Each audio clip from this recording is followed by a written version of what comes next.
In the late 1800s, electric motor technology was perfected.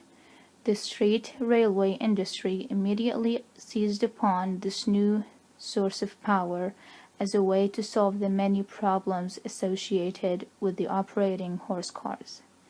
The first successful electric street railway installation in the United States was in Richmond, Virginia in 1887. It wasn't long after the initial success in Richmond that almost all of the horse car lines in North America were converted to electric power.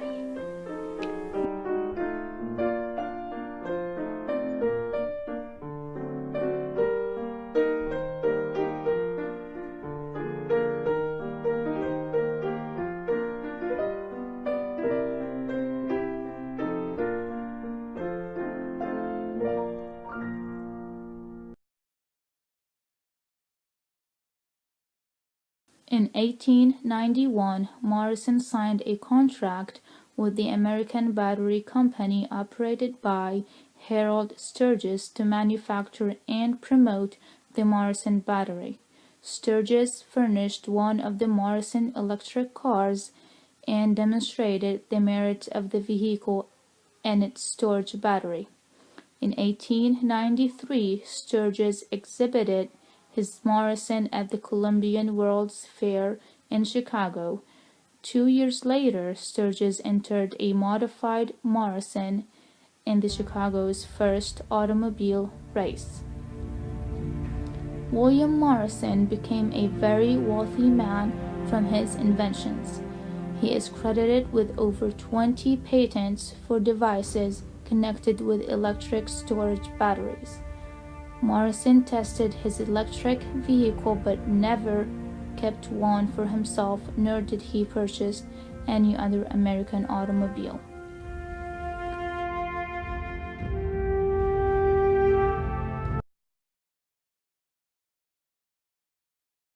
Wilbur and Orville set to work trying to figure out how to design wings for flight. They observed that birds angled their wings for balance and control and tried to emulate this, developing a concept called wing warping. When they added a movable rudder, the Wright brothers found they had the magic formula. On December 17, 1903, Orville Wright piloted the first powered airplane 20 feet above a windswept beach in North Carolina. The flight lasted 12 seconds and covered 120 feet. For several years at the turn 3 of the more century, flights were dozens of made groups that in day, Europe and America with had been Orville's trying to get a brother flying machine to Wilbur work. piloting the But record defying flight gravity lasting wasn't proving 59 easy. seconds Nevertheless, over a Wilbur and distance Orville of Wright, after a long 850 period of trial and error, found a formula that seemed to work. The problem they and everyone else had faced was how to generate enough power to get the machine off the ground and to keep it going once it was up in a stable and steady flight. The Wrights had developed a lightweight 25 horsepower engine which provided a much higher power to weight ratio than anything that had gone before.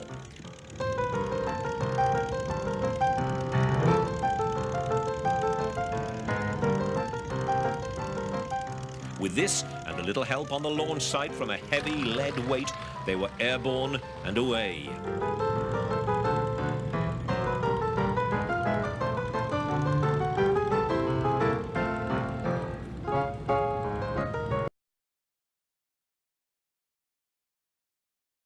Bicycles were hardly a novel contraption in the late 19th century, but it was an innovative new style that debuted in the US in 1887 that was suddenly accessible and popular. The safety bicycle, with 2 wheels of equal-sized pedals attached to a chain and sprocket mechanism, was faster, lighter, and safer than the ordinary that preceded it. Bicycling became popular with not only men but also women too, as a form of transportation and exercise. Manufacturers like Grand Rapids Cycle Company, made bicycles specially for women. They often had features intended to make them safer for women whose skirts might get caught in the whirling mechanism. Louis Sullivan was one of the most influential architects to come out of the Chicago School of Architecture in the late 1800s. He's often called the father of the skyscraper, the prophet of modern architecture. Louis Sullivan was committed to establishing an authentic American style of architecture, free of historic imitations like the Beaux Arts style that fellow Chicagoan Daniel Burnham of the firm Burnham and Root helped make wildly popular as a result of the World's Columbian Exposition of 1893. In the late 1880s and early 1890s, Sullivan's work grew in scale, with such skyscrapers as the Stock Exchange and Schiller Theater, the Auditorium, the Wainwright in St. Louis, Missouri, and the Guarantee Building in Buffalo, New York.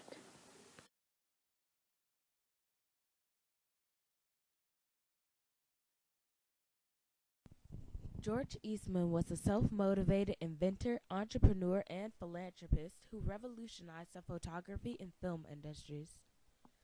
George founded the Eastman Kodak Company after he invented a chemical emulsion and a machine that will apply the emulsion to dry plates. This eliminated the demand for extensive equipment and made taking pictures outside of a studio easy. Eastman's products, alongside many other inventions by following innovators, made present-day photography possible. This is the mere beginning to modern photography and the motion picture industry.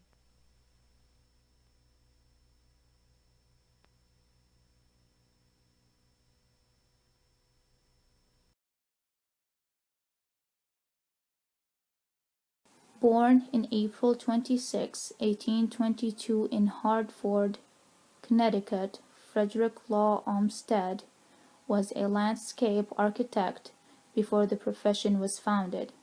He was a visionary who foresaw the need for national parks, devised one of America's first regional plans, and designed America's first large suburban community. As the father of landscape architecture, Frederick Law Olmsted and his firms designed the American landscape at the turn of the 19th century.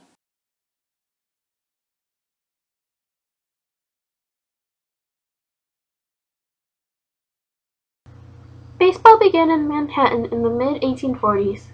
It was seen as a gentleman's game for professionals, and the first leagues were formed when clubs from different cities began playing each other on the weekends. The sport grew beyond the East Coast to the West as it became a grassroots leisure activity. The first professional team came into being in Cincinnati in 1871, and the stage was set for professional leagues to be established and the nation to mold a new pastime. The Baltimore Orioles studied, timed, and perfected the movements it took to hit infield balls and run from base to base. The ban on African Americans in baseball that was implemented in 1890 reflected the attitude of inequality present throughout this decade in America. Jackie was the first African American to play in a baseball league with whites.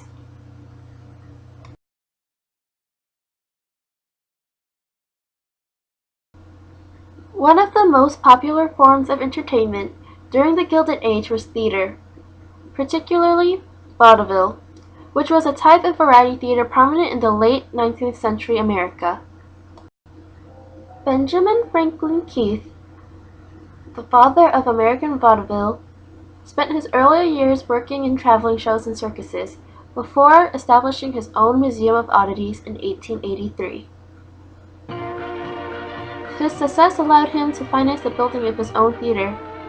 He favored the idea of the legitimate stage, free of vulgarity, and developed the policy of consecutive performances that created the illusion of thriving business to ensure patrons. which made vaudeville what it was.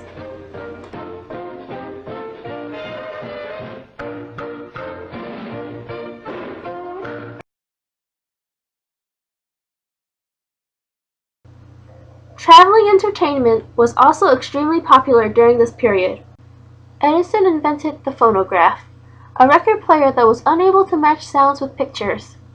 It led to the creation of the kinetoscope, a device for viewing motion pictures without sound. Edison's first ever motion picture is called Fred Todd's Sneeze. The kinetoscope, which could only be viewed by one person at a time, was soon replaced by screen projectors, which allowed a whole room of people to watch a movie at once. Wanting to film a great number of motion pictures, Edison and his assistant, W.K.L. Dixon, designed the Black Maria, the first movie studio, completed in 1893. Edison produced between 200 and 300 films at the Black Maria.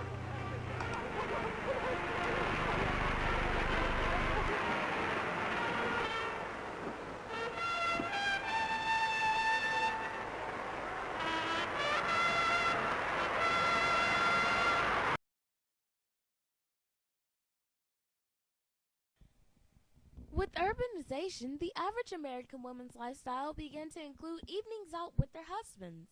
For some women, it also included bicycling. But in both cases, as women became more social and left their homes, the way women presented themselves in public was more likely to be scrutinized.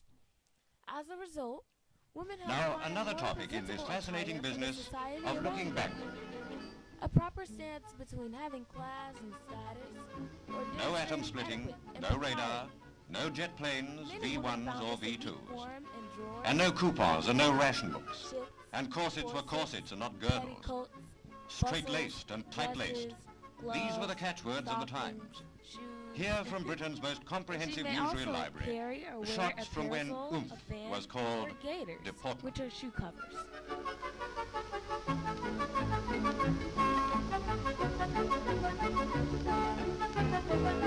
By gad, Charteris, signal the Admiral to bring up their heavy cruisers. Time has done a thing or two with our ideas of a suitable figure for mankind.